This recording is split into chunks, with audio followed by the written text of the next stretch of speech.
అంతర్జాతీయ అంతరిక్ష కేంద్రంలో 9 నెలలు ఓవర్ టైం పనిచేసిన వ్యోమగాములు సునీత విలియమ్స్, విల్మోర్ కు ఎక్స్ట్రా సాలరీస్ ఉంటాయా? దీనిపై ఇప్పుడు ఆసక్తికర చర్చ జరుగుతోంది. ఇదే సమయంలో తాను సొంత డబ్బుతో వారికి అదనపు వేతనం చెల్లిస్తానని ప్రకటించారు అమెరికా అధ్యక్షుడు డొనాల్డ్ ట్రంప్. అయితే ఎంత చెల్లిస్తాననేది క్లారిటీ ఇవ్వలేదు.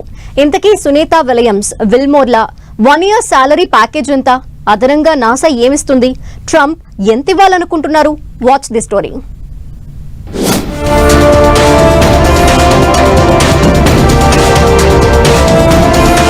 అంతర్జాతీయ అంతరిక్ష కేంద్రంలో 9 నెలలు చిక్కుకుని ఎట్టకేలకు భూమికి సురక్షితంగా చేరారు భారత సంతతి వ్యోమగామి సునీత విలియమ్స్, మరో ఆస్ట్రోనాట్ బుచ్ విల్మోర్.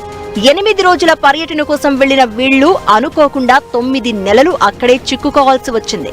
మరి అన్ని రోజులు అంతరిక్షంలో ఉండిపోయినందుకు వీరికి ఎక్స్ట్రా శాలరీలు ఉంటాయా? ఈ చర్చే ఇప్పుడు ఆసక్తికరంగా మారింది. దీనిపై అమెరికా అధ్యక్షుడు డొనాల్డ్ ట్రంప్ కీలక ప్రకటన చేశారు. వారికి ఓవర్ టైం జీతాన్ని తానే సొంతంగా చెల్లిస్తానన్నారు.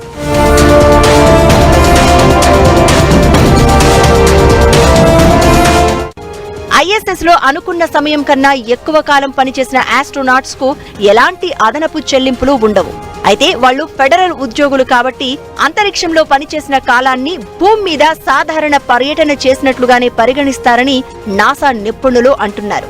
సాధారణంగా వచ్చే జీతంతో పాటు ISS లో ఆహారం, బస ఖర్చులను నాసా భరిస్తుంది. అయితే ఇలాంటి అనూహ్య పరిణామాలప్పుడు మాత్రం రోజుకు $5 చొప్పున చెల్లిస్తుంది.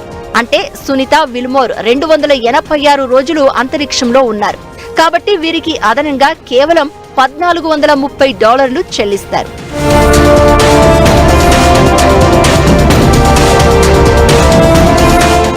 నాసా ఉద్యోగులు కూడా అమెరికా ప్రభుత్వ ఉద్యోగులు పొందే జీతభత్యాలే పొందుతారు.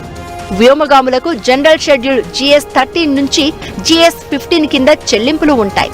సునీత విలియమ్స్, బుచ్ విల్మోర్లు అత్యధిక గ్రేడ్ GS-15 గ్రేడ్ పే జీతం అందుకుంటున్నారు.